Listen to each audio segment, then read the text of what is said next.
સુરત શહેરમાં એક ખાસ કાર જ્યારે રોડ ઉપરથી પસાર થાય છે ત્યારે સુરતીઓ તેને જોઈને આશ્ચર્ય મુકાઈ જાય છે, કારણ કે તેની કારની ડિઝાઇન અન્ય કાર કરતાં સંપૂર્ણ રીતે અલગ છે. એન્જિનિયરિંગના છેલ્લા વર્ષના 3 વિદ્યાર્થીઓ દ્વારા સુરતમાં ફ્યુચરિસ્ટિક કન્સેપ્ટની કેપ્સ્યુલ કાર બનાવવામાં આવી છે. શું છે તેની સંપૂર્ણ વિગત અને કઈ રીતે તેમણે બનાવી છે, આવો જાણીએ તેમની જ પાસેથી. जी, मेरा नाम शिवम है और करेंटली अभी हम लोग बीटेक कर रहे हैं और अभी जो हम जो प्रोजेक्ट बनाते हैं उसमें मैं अकेला नहीं हूँ, मेरे कुछ कलीग्स भी हैं जो साथ में रहते हैं, मिलके काम करते हैं. एक कैप्सूल कार बनाया है क्योंकि आए दिन हम लोग देखते हैं रोड पे रेगुलर जो कार चलती है प्रेजेंट में, तो ये तो कार चली, लेकिन फ्यूचर में किस टाइप की कार चलेगी और कैसे चलने वाली, किस तरीके से वर्क करेगी, उस कंसेप्ट को लेके हमने इस प्रोजेक्ट को लेके आगे बढ़ा और हमने एक फ्यूचरिस्टिक कैप्सूल कार बनाया जो फ्यूचर में चलेगा.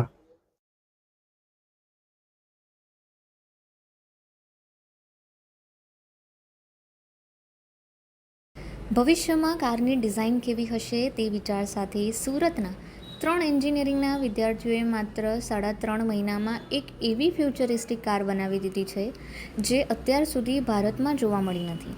આ ખાસ પ્રોજેક્ટ સુરતના વિદ્યાર્થીઓ દ્વારા તૈયાર કરવામાં આવ્યો છે તે ફ્યુચરિસ્ટિક કન્સેપ્ટ કેપ્સ્યુલ કાર ઉપર છે. તે સંપૂર્ણપણે ઇલેક્ટ્રિક છે અને પર્યાવરણને ધ્યાનમાં રાખીને વિદ્યાર્થીઓ દ્વારા તેની ડિઝાઇન પણ ખાસ તૈયાર કરવામાં આવી છે. તે 35 કિલોમીટરની ઝડપે ચાલે છે અને એક વખત ચાર્જિંગમાં 80 કિલોમીટર જેટલી ચાલી શકે એમ છે. ये जो प्रोजेक्ट है इसको लगभग हम लोग को पूरे डिजाइन रेडी करने में लगभग 20 से 25 दिन गए. तो सबसे पहले हमने इसका डिजाइन रेडी किया. डिजाइन के साथ में वो प्रैक्टिकली कैसे वर्क करेगा उसको भी हमने डिजाइन में इम्प्लीमेंट किया. उसके बाद हमने उसको प्रैक्टिकल करना चालू किया. तो अप्रोक्स आप बोल सकते हैं कि उसको बनाने में हमको 1.5 से 2 महीने गए और 2 महीने के बाद में फाइनली हमने उसको कंप्लीट करके रोड पे टेस्टिंग किया और काफी अच्छे से ये चल रहा है अभी फिलहाल. એ જાણીને નવાઈ લાગશે કે આ કારમાં સ્ટીયરિંગ જ નથી. જો સ્ટીયરિંગ નથી તો આ કાર ચાલતી કઈ રીતે હશે? અમે તમને જણાવી દઈએ કે આ કાર જોયસ્ટિક અને મોબાઈલ ઓપરેટિંગ સિસ્ટમથી ચાલે છે. આવનાર દિવસોમાં તે એઆઈથી પણ ઓપરેટ થશે. ફ્યુચરિસ્ટિક કન્સેપ્ટ કેપ્સ્યુલ કારમાં ક્યાંય પણ વ્હીલ જોવા મળી રહ્યા નથી. 4x6ની આ કાર છે જેને જોતાં જ લોકો આશ્ચર્યમાં મુકાઈ જઈ રહ્યા છે. અગત્યની વાત એ છે કે આ કારને તૈયાર કરવા માટે વિદ્યાર્થીઓએ જે જરૂરી વસ્તુઓ છે તે જ ખરીદી છે, જ્યારે અન્ય વસ્તુઓ સ્ક્રેપમાંથી એટલે કે ભંગારમાંથી લાવ્યા છે અને અંદાજે 65,000ના ખર્ચે આ કાર તૈયાર થઈ છે. तो इसकी एक स्पेशल चीज है कि इसका लुक. दूसरा इसका वर्किंग भी हमने, जैसे आपको भी पता, हमको भी पता कि दिन के दिन पेट्रोल से जो पॉल्यूशन हो रहा है वो बहुत हार्म कर रहा है, तो लोग इलेक्ट्रिक पे जा रहे हैं. तो इसको हमने फुली इलेक्ट्रिक बनाया जिससे पॉल्यूशन भी नहीं क्रिएट करता है. और अभी भी ये हमारा प्रोटोटाइप है, इस पे हम काम कर रहे हैं. इसका जो ऑपरेशन है ना, ये अगर आप देखेंगे इसमें आपको कोई स्टीयरिंग नहीं दिखेगा क्योंकि आगे हम कोई हैंडल पकड़ के नहीं चला रहे. इस पे हमने 2 दिया है. करेंटली एक पे हमारा वर्किंग चल रहा है जो जॉयस्टिक से चलेगा, मोबाइल से हम इसको ऑपरेट कर सकते हैं पूरा.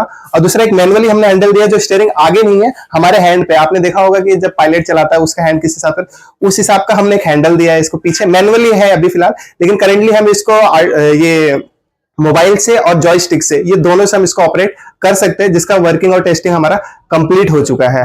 और दिन के दिन हम इसको एकदम एआई के थ्रू कंट्रोल हो और फुल्ली आर्टिफिशियल इंटेलिजेंस के थ्रू ये पूरा वर्क करे, उस पर भी हमारा काम चल रहा है. તમને જાણીને નવાઈ લાગશે કે વિદ્યાર્થીઓએ જ્યારે આ કારને પ્રેક્ટિકલી ઓપરેટ કરવા માટે જ્યારે રસ્તા ઉપર ઉતારી ત્યારે તેને જોઈને સૌ કોઈ આશ્ચર્યચકિત રહી ગયા હતા. जब ये रोड पे निकलता था लोगों के एक ये होता था कि ये है क्या, राउंड राउंड दिख रहा है, एकदम पैक है पूरा. लोग साइड से रोक के पूछते थे भैया ये क्या बनाया है, ये चल कैसे रहा है, क्योंकि इसके ना व्हील दिखते थे, आगे पीछे के पूरा पैक रहता था, फ्यूचरिस्टिक डिजाइन रहता था. तो एक लोगों का अजीब सा मतलब कंफ्यूजन होता है ना कि देख के भाई ये क्या है और कैसे चल रहा है, उस टाइप के हमको रिएक्शन लोगों के रोड पे देखने के लिए